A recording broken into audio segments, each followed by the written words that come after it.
ისოსებს მიღმა, რომლებიც დაატყოლა რუსულმა რეჟიმმა მხოლოდ იმიტომ, რომ ეს ხალხი ქვეყნის უკეთესი მომავლისთვის იბრძოდა და იბრძვის იმისთვის, რომ ჩვენი ქვეყანა რაღაცა რუსეთის შენაერთად არ იქცეს და რაც თავისუფლების ხმა მუდმივად გვესმის ხოლმე ციხიდან და როგორი ხმაც იქიდან გვესმის და გისოსებს მიღმა მყოფი ადამიანები რასაც აკეთებენ, ხანდახან იქიდანაც კი ხანდახან კი არა სულ ჩვენზე ბევრად მეც აკეთებენ და ძალიან საამაყო და დასაფასებელია რომ სწორედ ასეთი ადამიანები ვყავთ თანამებრძოლებად და ჩვენც რა თქმა უნდა ყოველთვის ვცდილობთ რომ ყველაფერი გავაკეთოთ პირველ რიგში მათი თავისუფლებისთვის და მათთან ერთად ქვეყნის თავისუფლებისთვის. სამირა ბაირამოვა არის საავტორო რუბრიკით ჩვენთან ერთად რა თქმა უნდა მოგესალმები სამირა რაღაც განსაკუთრებული თემა გაქვს დღეს და ძალიან მომწონს ეს ამბავი ამიტომ შენ გითხარი რა ხდება. მოგესალმები, ძალიან დიდი მადლობა ქეთა. დიახ, თავისუფლების ხმა ციხიდან ალბათ რეგიონში უფრო ბევრ ადამიანმა დაინახა ეს ულამაზესი გაზეთი. ულამაზესი გაზეთი, მაგრამ ძალიან მიწიმე ისტორიებიც, ხო? მაგრამ იმედის მომცემით. იმედის მომცემით, დიახ, რა თქმა უნდა, რო კითხულობთ ჩვენ წერილები, მართლა ძალიან ხო, იმედიანიც არის, ცოტა სევდიანიც არის, მაგრამ იმედი მაქვს ერთ მშვენიერ დღეს უახლოს მომავალში ჩვენ გარეთ ერთმანეთს შევხვდებით. პოლიტპატიმრების წერილები საქართველოს მოქალაქეების, რომელიც დადის თითქმის ყველა რეგიონში მოსახლეობასთან ლაპარაკობს, ინფორმაცია და მიაწოდოს საქართველოს მოქალაქეებს, რომ რა ხდება ზოგადად საქართველოში, თბილისში და რატომ არიან ის ბავშვები ციხეში. დღეს ძალიან კარგად ვიცით, რომ პროპაგანდა როგორ მუშაობს და ეს არის ალბათ ერთ-ერთი მშვენიერი გამოსავალი განსაკუთრებულად რეგიონში არსებული პროპაგანდის წინააღმდეგ, რომელიც დადის ყველა რეგიონში. განსაკუთრებულად არის პროპაგანდა და მე სულ ამბობ, რომ აი პატიმრები ხო ციხიდან იბრძვიან და მათი მშობლები და ოჯახის წევრები ცალკე ამბავი არის, რომლებიც არ ვიცი ხა რა ემოციების ფონზე რამდენს აკეთებენ, იმიტომ რომ მათი დამსახურება აბსოლუტურად აი ამ გაზეთის, ნუ იმ ადამიანებთან ერთად ვინც ახლა ბეჭდაში მოეხმარა და ამაზე ვისაუბრებთ, მაგრამ მშობლები, რომლებიც არ იღლებიან, ოჯახის წევრები, რომლებიც ყველაფერს აკეთებენ, რომ ყველას მიაწოდონ ხმა და ეს არის უდიდესი რამე ალბათ ამ ჩვენ არაერთხელ ქონდა რეგიონებზე საუბარ, ზოგადად როგორ ძალიან რთული არის, ხანდახან შეუძლებელი არის ის პროპაგანდის წინააღმდეგ მუშაობა, დიდი ძალების წინააღმდეგ მუშაობა, როცა ხარ შენ მართო და ოღონდ რო არ გაქვს შესაბამისი ფინანსური შესაძლებლობა. დღეს ჩვენ სტუმრები გყავს ის ადამიანები, ვინც დადიან რეგიონებში და ამ გაზეთის ავტორები არიან. ჩვენთან არის თეონო ჩალიძე, პოლიტიკოსი, დეა მეტრეველი, ასევე პოლიტიკოსი, ასევე ბატონ ზურაბ ჩეცხლაძე, ჩვენი ერთ-ერთი ყველაზე მაგარი ბიჭის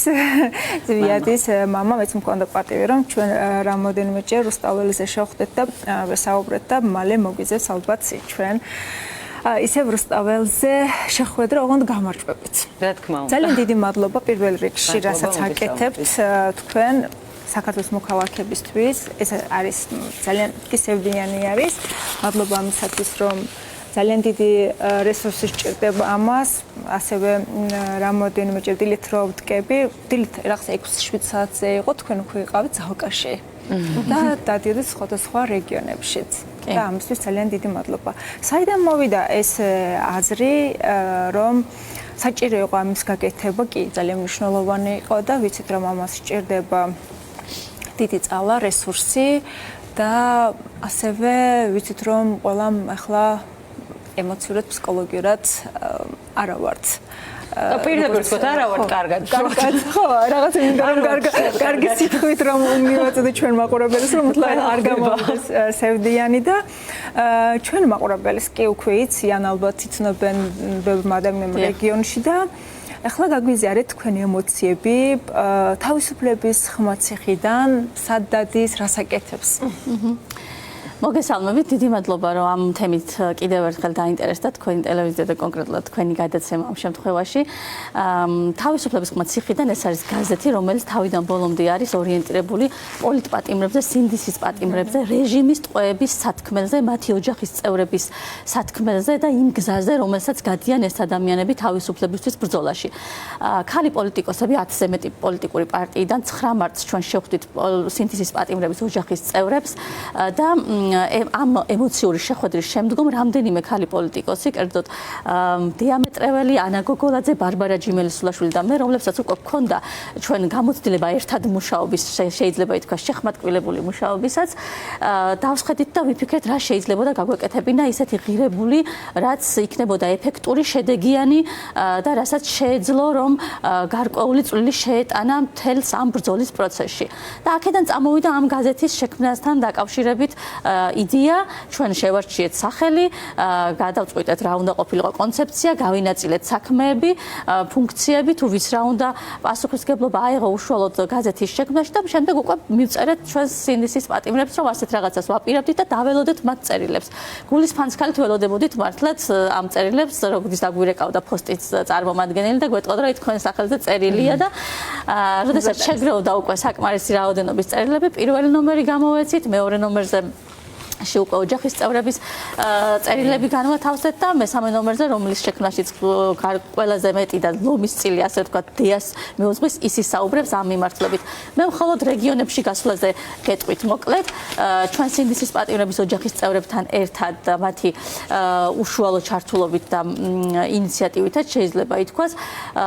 დავდიოდით რეგიონებში, 30-ზე მეტი გასვლა გქონდა რეგიონში, ამის გარდა თბილისშიც, ყველა ხალხმრავალ ადგილში, მეტროებში, ბაზრებში, ბაზრობებში თუ ავტოსადგურებში ვიყავით და 50,000-ზე მეტი ეგზემპლარი გადავეცით საქართველოს მოქალაქეებს ხელიდან ხელში. განსაკუთრებით ემოციური იყო, როდესაც მშობლები თავად გადასცემდნენ ამ წერილებს და ეუბნებოდნენ. აი ეს რაღაცა ესეთი გრძნობა მაქვს რაღაცა მეტირება, მაგრამ ეს არის მართლა არ ვიცი რა. იყო ნამდვილად ცემლებით, ჩახუტებაც, მოქალაქეებიც გამოხატავდნენ ამ ემოციებს, ამ დროს და გადაუშლიდნენ ხოლმე ფურცლს და ეუბნებოდნენ, აი აქ არის ჩემი შვილის წერილი, რომელიც უდანაშაულოდ არის დაპატიმრებული და ამ ყველაფერმა ძალიან დიდი როლი ითამაშა პროპაგანდასთან ბრძოლაში. რადგან ჩვენთან ერთად არის ზურა ცეცხლაძე, აქვე მინდა აღვნიშნო და განსაკუთრებული მადლობა გადავუხადო ზურასაც იმისთვის, რომ ის ამ გასვლების პერიოდში დიდ წილად, ძირითადად სულ ჩვენს გვერდით იყო ხოლმე და ეს განსაკუთრებით მნიშვნელოვანი იყო, იმიტომ რომ მე ყოველთვის ორიენტირებული ვარ ხოლმე იმაზე, რომ რაღაცას რომ ვაორგანიზებ, იყოს გენდერული ბალანსი დაცული და სულ ქალები და სულ დედები და სულ ჭარბობდა მოხალისეებშიც ქალები ამ საქმეში ძალიან დიდი იყო ქალების წვლილი, მაგრამ ზურას გვერდში ყოფნა გვაძლიერებდა ხოლმე ნამდვილად და ამიტომაც მადლობა. და რადგან ეხლა ამაზე დავიწყოთ საუბარი, სანამ დიას ვკითხოთ, მანამდე ბატონ ზურავს ვკითხოთ ზუსტად ამ ემოციებთან დაკავშირებით. ეხლა მაინც მეც არ ვყოფ ამას, რა თქმა უნდა, მაგრამ ეს დედებს ასე თუ ისე მაინც ემოციებს კიდე სხვანაირად გამოხატავენ. ეხლა ქალბატონი ნანი რომ ახსენდება და სხვა, ანუ აი სხვანაირად ემოციურები არიან და ამის გამოხატვა რაღაცნაირად არ არის ხოლმე ესეთი რა პირიქით არის ხოლმე რაღაცა ადამიანებთან საუბრის დროს, აი თქვენ შემთხვევაში, აი რამდენად რთული არის აი თქვათ ეს ადამიანებთან შეხვედრა, გინდათ შეიძლება რაღაც მომენტში ემოციის შეკავებაც მათ შორის, ან რა ემოციები არის, აი აღის მინდოდა მეკითხა. მადლობა მოწვევისთვის, მივესალმებით თქვენს მაყურებელს. ვიდრე გიპასუხებდეთ, ორიოდე სიტყვა მინდა ზოგადად ამ იდეასთან დაკავშირებით გითხრათ. თავიდან ძალიან ნიშანდობლივია, რომ ბეჭდვითი პრესის შექმნა, იდეაც ციხიდან წამოვიდა, პირველი გაზეთი საკანი 101 ზვიადმა თავისი ხელით შექმნა, გამოგზავნა და ის ავაწყეთ, დავბეჭდეთ, ავაკაბად. მე მგონი ციხიდანაც მართავენ ეგენი ქვეყანას, რომ რამე რო უთხოვოთ. არ გაუჭირდებათ. მე აი ამას მოყვა ბათუმელებმა შექმნეს ძალიან კარგი გაზეთი და ნუ ეს იყო გვირგვინი თეოს ინიციატივით, მისი ხელმძღვანელობით და კარგი სათაურით შეირჩა და უკვე მასობრივი ხასიათი მიეცა ამას, რამაც ძალიან დიდი როლი ითამაშა პროპაგანდის წინააღმდეგ ბრძოლაში. ყველაზე დიდი როლი მე მგონი ბოლო პერიოდში ამას. სადაც დავდიოდით, ყველგან ვამბობდით, რომ არიან ადამიანები, რომლებსაც არ აქვს წოდომა არც ინტერნეტზე, ტელევიზორისთვის არ ცალიათ და ძალიან უხარიათ, როცა მიდიხარ და პირდაპირ ეუბნები, რომ გაჩუქებთ და წაიკითხეთ და ამავდროულად ვართ თან იმ პატიმრების ოჯახის წევრები, ვისი წერილებიც განთავსებული არის ეს რაღაცა. ემოციები არის მრავალგვარია, საერთოდ ზოგადად ემოციები მრავალგვარია. არის სიყვარული, არის პატივისცემა, არის ეჭვის თვალით შემოხედვაც. შიგადაშიგ არის პრობლემური საკითხებიც ადამიანები, რომლებსაც არა მხოლოდ ეჭვის თვალით გიყურებენ, გიპირისპირდებიან და მათთანაც გარკვეულ საუბრებს ვაწარმოებდით, გაზეთს რო ვაწვდიდით და როცა გვეუბნებოდნენ, პირველ რიგში კითხულობდნენ, რომ რომელი პარტიიდან ვართ და როცა გხედავდნენ, რომ არანაირი პარტია არ ვიყავით და მით უფრო ოჯახის პატიმრების ოჯახის წევრები ვიყავით ჩართული, უფრო დიდი სიყვარული და პატივისცემა იგრძნობოდა მათი მხრიდან. ჩვენ დიდი საქმე გავაკეთეთ მართლა, ყველამ ერთად თეოს განსაკუთრებული დამსახურებაა ეს, ამის ფინანსების მოძიება შექმნა, ამის ორგანიზება, ნახეთ ხომ როგორი ორგანიზება იყო, აი დისციპლინირებული და ისეთი რაც როგორც მამაკაც ძალიან მიხარია, ვისაც სამხედრო სავალდებულო აქვს გამოვლილი დისციპლინისადმი პატივისცემა აქვს და ამ მხრივ ძალიან მაგარი და ყოჩაღია თეო. ყველანაირი ემოციები არის გითხარით, თუმცა თავარი საქმე ის იყო მაინც რომ ჩვენ კოცების პროპაგანდას ვერ ვერეოდით ვერაფრით, იმიტომ რომ დიდი საინფორმაციო საშუალებები მათ აქვს, დიდი ფინანსები მათ აქვს და ერთადერთი გზა, სწორი გზა იყო პირადად მივსულიყავით და პირადად გადაგვეცა და ვისაც რა აინტერესებდა პირადად პირველ პირში მოგვეყოლა ყველასთვის და ამან მართლა ძალიან კარგი შედეგი გამოიღო. ჩვენ ვნახეთ რეგიონებში, აი იქ სადაც ვიყავით, ძალიან გათვითცნობიერებული საზოგადოება, ჩვენდამი პატივისცემა, ჩვენი მორალური უპირატესობა, პატიმრების მორალური უპირატესობა და ოჯახების მორალური უპირატესობა, სწორედ რომ აი ამ გაზეთებმა და ამ პრესამ შექმნა, გარკვეულწილად დღეს ცოტა კითხვით ნიშნის ქვეშ დგას ეგეც ეს თემა მორალური უპირატესობის, მაგრამ მე ვარ დარწმუნებული, რომ ჩვენ ამ მიმართულებით მუშაობას გავაგრძელებთ და საზოგადოებას სწორად აუხსნით რა მოხდა 4-ში, ეს ძალიან მნიშვნელოვანია. აი ისევ შევქმნით გაზეთებს, ისევ ადგილზე მიუტანთ. შეიძლება ეს იმაზე უფრო რთული იყოს, ვიდრე ვაკეთებდით, მაგრამ აუცილებლად გავაკეთებთ და მათთან მივიტანთ და ვეტყვით, რა მოხდა, რატომ აღმოჩნდით ასეთ სიტუაციაში და პირობითად რატომ არ იქნა მიყვანილი ლოგიკურ დასასრულამდე, გამარჯვებამდე ეს ბრძოლა. თუმცა არაფერი დაკარგული არ არის, ბრძოლა გრძელდება. მე დარწმუნებული ვარ, აქ არ გავჩერდებით და გენდერთან დაკავშირებით მე მზად ვარ ყოველთვის დაგიბალანსოთ ეგ. ხო, როცა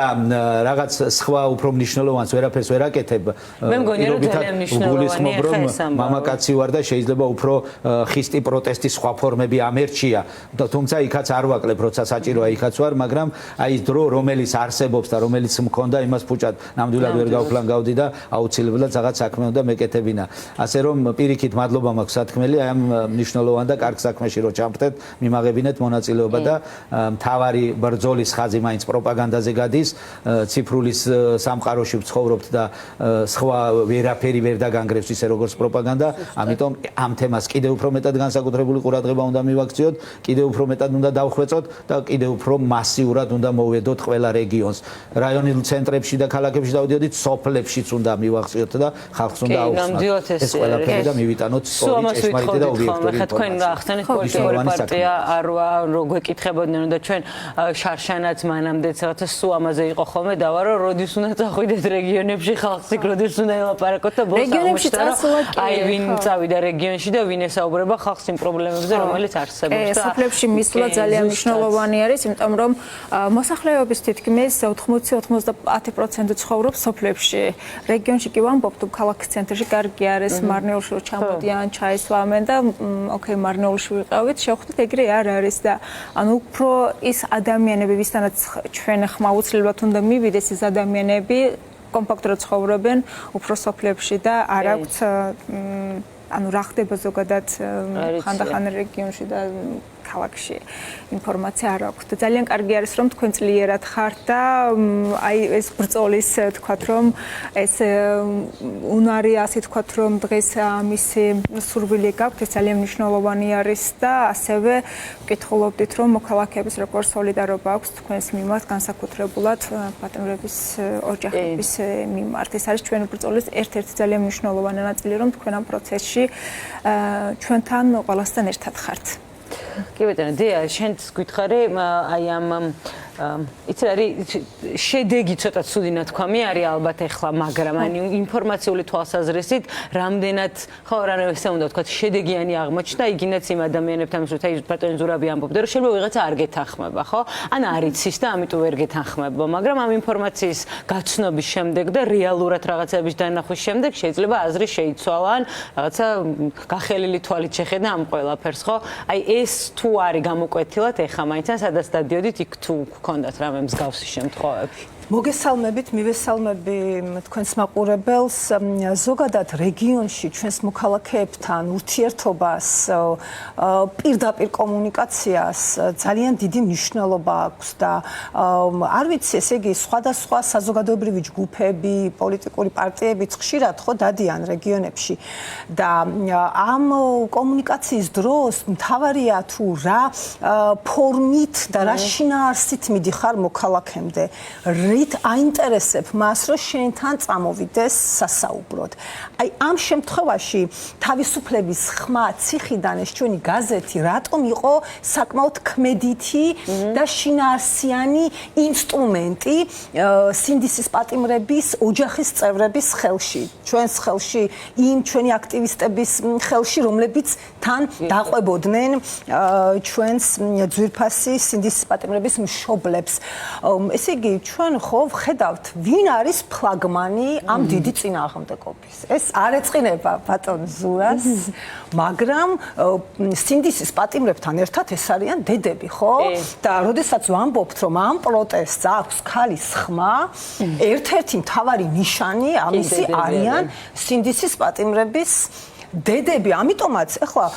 ჩვენ საქართველოს ძალიან პატარა ქვეყანა ვართ და ადამიანები ვართ ერთმანეთის სოლიდარული და რაც არ უნდა ისაუბროს ბატონმა ირაკლი კობახიძემ რომ ნული თანაგრძნობა და სოლიდარობის განცდა აქვს დაჩაგრული უკანონოდ დაპატიმრებული ადამიანების მიმართ ჩავიდეს რეგიონებში და ნახოს როგორ ხედავენ იქიდან იმ მოვლენებს, იმ ძალადობას რაც ხდება ქვეყანაში, ხო? იქ ჩვენ დავინახეთ დიდი თანაგრძნობა, დიდი ინტერესი, იმიტომ წარმოუდგენელია მარინა ტერიშვილი დაინახო, რომელიც გაზეთებით ხელში თავისი შვილის ამბავს ყვება, რომელიც დაპატიმრებულია. თავისი უმცროსი ვაჟის ამბავს ყვება, რომელიც მოუკლეს, ხო? სამოქალაქო ომის დროს 90-იან წლებში. ამიტომაც უმძიმესია ამის ყურება ჩვენი თანმოქალაქეების მხრიდან რეგიონებში და ამ ადამიანების მიმართ თანაგრძნობა არ გაგიჩნდეს, მათი მოსმენა არ მოგინდეს. ამიტომაც მნიშვნელოვანია, რომ ჩვენც ადამიანები, ვინც ვართ ამ წინააღმდეგობაში, განსაკუთრებით პოლიტიკოსები, უნდა მოიძებნოს რეგიონში ადამიანებთან მისასვლელი გზები და ფორმები და შინაარსი, რომ ეს ადამიანები ერთის მხრივ არ გრძნობდნენ თავს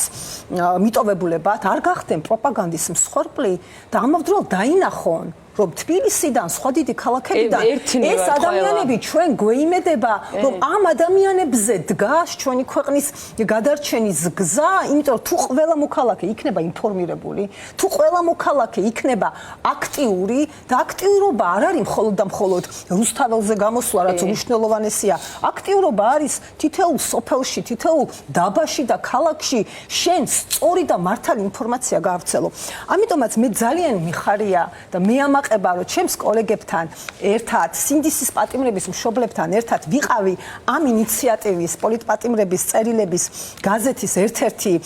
ესე იგი, თანაშემოქმედი, ესე ვთქვათ, თუმცა შინაარსი და მთავარი ეს არის ტექსტები, ხო? პოლიტპატიმრების წერილები, მშობლების წერილები და ბოლო ნომერზე მინდა გავამახვილოთ თქვენი ყურადღება, მესამე ნომერი ეს გახლავთ ჩვენი სინდისის პატიმრების დასკვნით პროცესებზე წარმოთქმული სიტყვები უმნიშვნელოვანესი, ძალიან საინტერესო და მე საერთოდ მგონია, აქ რამდენიმე სინდისის პატიმრის საბოლოო სიტყვა ვერ მოხვდა რიგი მიზეზების გამო, იმიტომ რომ მათი პროცესები არ იყო დამთავრებული და აქვე ვისარგებლებ შემთხვევით და ზვიად რატიანის დასკვნით სიტყვას ჩვენ ვუსმინეთ, უმნიშვნელოვანესი გზავნილებით, უმნიშვნელოვანესი ტექსტი თავისი შინაარსით და მე ზოგადად ვისურვებდი, რომ ესე იგი მომავალში, როდესაც ეს ქვეყანა დაადგება, ესე იგი სამშვიდობო გზას სასკოლო სახელმძღვანელოებშიც კი უნდა შევიდეს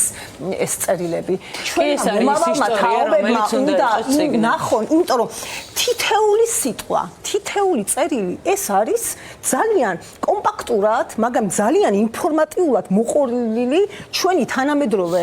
დღეების მთელი ისტორია და უნდა იცოდეს ეს მომავალმა თაობამ რის ფასად როგორი ადამიანები, რა განათლებული, რა ჭკვიანი ადამიანები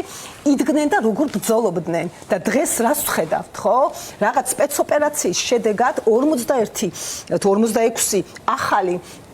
პატიმარი ყავს და ეს ადამიანები სხვადასხვა პროფესიის და ასაკის და ამავდროულად ძალიან ბევრი სოციალურად უმძიმესი გარემოებების მქონე და რიგი ჯანმრთელობის უმძიმესი მდგომარეობის მქონე, ისინი კიდევ დააკავეს, რომ გააშავონ ეს პროცესი, გააშავონ სინდისის პატიმრები და მთელი წინააღმდეგობა. ამიტომაც ჩვენ ხელში რა გვიჭირავს? ჩვენ ხელში გვიჭირავს მართალი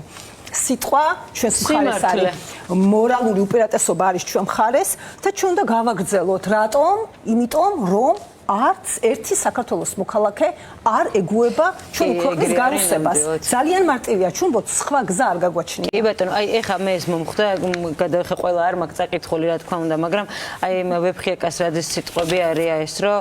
მოგესალმებით ნახევრად გამოღვიძებულო ერო და ეს ნახევრად გამოღვიძებულო რაღაცნაირად ისე ხდება, ხო? ანუ გასაგები არის, რასაც გულისხმობს ვეფხიეკას რაძე, მაგრამ ამაზე მინდა გკითხოთ ზუსტად აი რას ფიქრობთ, ნახევრად გამოღვიძებულო რამ უნდა გამოაღვიდოს სრულად ერი? აი ბატონო ზურაბ თქვენ თუ გაქვთ მოგახსენებთ და მე გოგოსაც კითხავ სრულად 100%-იანად ბუნებაში არაფერი არ არსებობს და ნაკლებს ავარაუდოა რომ სრულად გამოიღვიძოს ყველა და ინფორმირებული გახდეს, მაგრამ მე მაინც ვფიქრობ, რომ დღეს მართლა ნახევრად გამოღვიძებულია ერი იმ თვალსაზრისით, რომ პროტესტის რაღაც სოლიდური ნაწილი ქუჩაში არ გამოდის. არ გვეთანხმებიან, მაგრამ არ გამოდის. ორი ძალიან მნიშვნელოვანი ფრონტია და ყველაზე მნიშვნელოვანი ბრძოლა დღეს მიდის ქუჩაში. როცა დემოკრატია კვდება ზოგადად ქვეყანაში და სამართალი არ არსებობს და სამართალიც არის უკვე რაღაც წარსული, ზვიად სხვათა შორის ქონდა ასეთი სიტყვები ზუსტად რომ როცა დემოკრატია კვდება და სამართალი არ არსებობს, ყველას უფლება კი არა ვალდებულებაა რომ ქუჩაში გამოვიდეთ და ქვეყნის დამოუკიდებლობისთვის, თავისუფლებისთვის ვიბრძოლოთ. და სწორედ ეს არის რომ პროტესტის სოლიდური ნაწილი არის სახლებში, ზოგი რაღაც ფორმით არის შეკავებული, რაღაც უამრავი ისეთი პროექტი აქვს რეჟიმს, რომლითაც აკავებს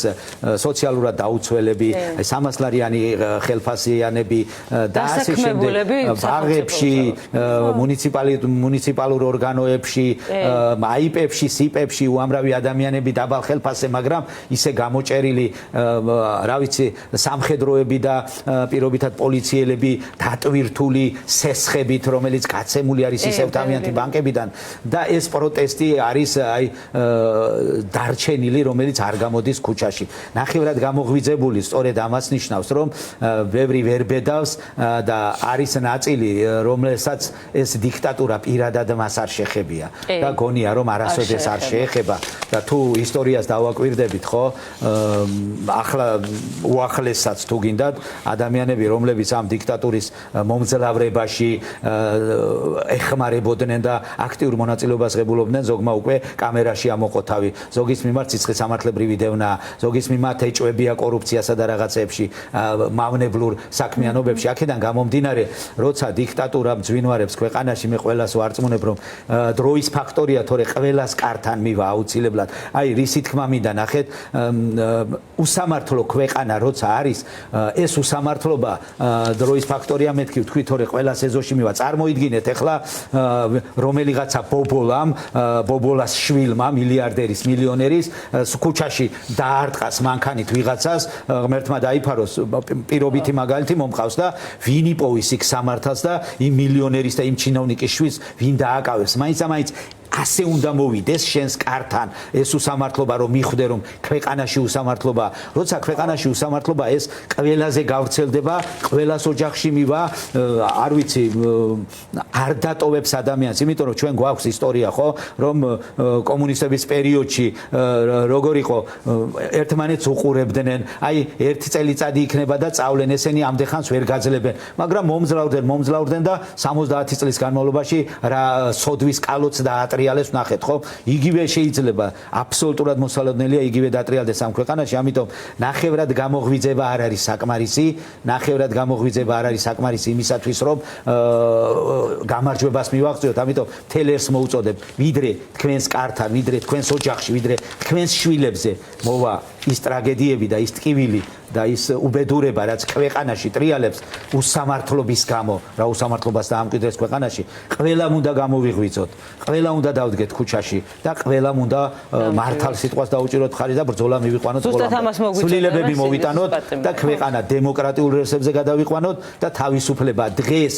ისევ რუსებისაგან დასაცავი გვაქვს და დემოკრატიული და თავისუფალი საქართველოს სადარაჯოზე ყველამ ერთად დავდგეთ რა ვიცი მოგიწოდეთ ყველას კიდევ ერთხელ გამოფხიზლდით და დადექით ქუჩაში ჩვენთან ერთად. ეს აი როც არიან ხალხის სახლში და მაინც არ გამოდიან, ეს არის წველი თქვათ რომ რუსეთის იმპერიიდან დარჩენილი რომ შენ სახლში უნდა იყავ შენს მაგივრად მუშაობს სახელმწიფო პროტესტი არ შეიძლება პროტესტის არსებობს თუ შეიძლება არსებობს ადამიანები და მაინც ეს კლავ მუშაობს ეს თქვათ რომ იდეოლოგია და ფიქრობენ რომ არ შეიძლება ანუ ზოგადად ფიქრობენ რომ თითქმის აი ის მოსვლა ნიშნავს რომ შენ სახელმწიფო იდეოლოგიის იდენტობის წინააღმდეგ ეს ასე არ არის როცა ეს არის ჩვენ გვაქვს ისეთი სისტემასთან საქმე როდესაც აი რომ ადამიანს 20 წელი არის და ამით აშინებენ რომ თუ ხმას ამოიღებ და სრულად დაგარგავ შენ ეს შემოსავალი არ არის ეს არის სახელმწიფოს ფასმწკებლობა ზრუნვა ოჯახებზე აი ბოლოსკენ უნდა წავიდეთ და თეონა ხო აი შენს გინდა და რაღაც სამოწმებლებს შემთხვევით და ვინაიდან ეს არის ერთგვარი სახალხო პროექტი მართლაც მადლობას გადავუხდი ყველა იმ ადამიანს საქართველოში მცხოვრებს თუ ემიგრაციაში მყოფს რომელმაც წვლილი შეიტანა ამ გაზეთის ბეჭდვაში გავრცელებაში ხელი შეგვიწყო დიდი მადლობა გამომცემლობა ინტელექტს რომელიც მოგვეხმარა ამ ყველაფრის დაკაბადონებაში და გაზეთის იერსახის მიცემაში იქ მყოფ თანამშრომლებს რომლებიც ჩვენთან ერთად მუშაობდნენ ამაზე და მადლობა მინდა გადავუხადო ყველა იმ მოხალისეს, ყველა იმ ადამიანს, რომელიც ამ რეგიონებში ჩვენ გვხვდებოდა, მათ შორის იყვნენ ადგილობრივი მოქალაქეები, მათ შორის იყვნენ ადგილობრივი პარტიების რაიონული ორგანიზაციები, თითოეული ადამიანის წვლილი არის ამ ყველაფერში ღირებული და მნიშვნელოვანი და ყველას კიდევ ერთხელ დიდი მადლობა ჩვენი მთავარი იარაღი ამ ბრძოლაში არის მართალი სიტყვა, აი ეს გაზეთი და გამოღვიძებას იმ საზოგადოების იმ ნაწილისა, რომელიც ჯერ კიდევ კარგად არ არის გამოფხიზლებული ან რაღაცის გარკვეული შიშები და რიდები აქვს, ჩვენ აი ამით უნდა დავუპირისპირდეთ და ჩვენ აქედან გამომდინარე გავაგრძელებთ მსგავს მუშაობას და შრომას და ისევ დაგვჭირდება ამ ადამიანების მხარდაჭერა, იმიტომ რომ ეს პროცესი, რა თქმა უნდა, ეს პროცესი არის ესეთი იძულებულს ხდიან რომ გავაგრძელოთ. ნამდვილად მანამ ვიმუშავებთ, მანამ ვივლით, სანამ არ მივაღწევთ საბოლოო შედეგს, სანამ ჩვენი სინდისის პატიმრები და პოლიტპატიმრები არ იქნებიან თავისუფლები და სანამ ეს ქვეყანა არ დაუბრუნდება განვითარების იმ რელს და პლატფორმას, რასაც ქვია ევროკავშირისკენ სვლა და ინტეგრაცია. ასე რომ ყველასთვის ამ პროცესში ადგილი მოიძებნება და ყველა ადამიანის როლი არის კიდევ ერთხელ ხაზგასმით მინდა აღნიშნო მნიშვნელოვანი მადლობა კიდევ ერთხელ. კი ბატონო, სამირა ძალიან დიდი მადლობა. ბოლოს მინდა ჩემი სიტყვა და ზოგადად გადაცემა დავასრულო ზვია ცეცხლაძის ადრეთ მქონდა წაგეთხვილი, ახლაც აი იგივე ნაწილი წაგეთხვა ვაპირებ ჩვენ მაყურებელისთვის. მადლობა ყველას, ვინც გულმოდგინეთ წაიგითხავს და გააზიარებს ჩვენ წერილს. უფალი ფარავდეს საქართველოს, უფალი ფარავდეს ქართველ ხალხს. მხოლოდ ბრძოლით, ნაღდი ბრძოლით გავიმარჯვებთ. ჩვენთან არის ღმერთი, თუ კი ღმერთი ჩვენ მხარესა, მაშ ვინღა ჩვენ წინააღმდეგ. ზუსტად ამაში ეს ამიტომ გამოდით აუცილებლად ხმა მოიყეთ. ჩვენ ზვიად ვიცნობთ ის გასვლითი მიტინგი რო იყო გმირთა მოედანზე, ეს იყო ძალიან ისტორიული დღე და თითქმის მთელი საქართველოს ის ბიჭი უნდა გამოვიდეს და ეს კიდე გვაქვს. კი, მე სხვა შორის ზვიადი ჯერ დროს ახალი ჩართული იყო ეს აქტიურად ამ პროცესებში და მაშინ მთავარ არხზე ვიყავით და მაშინ ყავდა პირველად ეთერში მე მაშინდელიდან დამამახსოვრდა ყველაზე მსაჯულს, იმიტომ რომ მაშინ იყო პირველი ესეთი ახლო კონტაქტი მასთან და შესაბამისად. ხო, ზვიადს თავისუფლება და ყველა სინდისის პატიმარს, პოლიტიკურ პატიმარს და ტყვევს თავისუფლება და აქედან სულ მიუმართავ ხოლმე მე ამ ადამიანებს, რომლებიც რაღაცა პატარა საკნებში სხედან, მაგრამ და სულ ეუბნები რომ თქვენ გვაძლევთ მართლა ძალას გარეთ მყოფებს იმისთვის რომ გავაგრძელოთ ბრძოლა და ეს არის ჩვენი მთავარი ხაზი რომ სანამ თქვენ ციხეში ხართ ვიბრძოლებთ ერთად თქვენ მაქედან ჩვენ აქედან და რომ გამოხოთ მე ყველა ერთად ქვეყნის თავისუფლებისთვის ძალიან დიდი მადლობა თქვენ იმისთვის რასაც აკეთებს და სტუმრობისთვისაც რა თქმა უნდა სამირა შენც შემდეგ კვირამდე დაგემშვიდობები და მე კიდე რამდენიმე წუთი დაგემშვიდობებით რეკლამის შემდეგ სოფო დონაძე იქნება რუბრიკით და ამიტომ არ გადაერთოთ დაგველოდით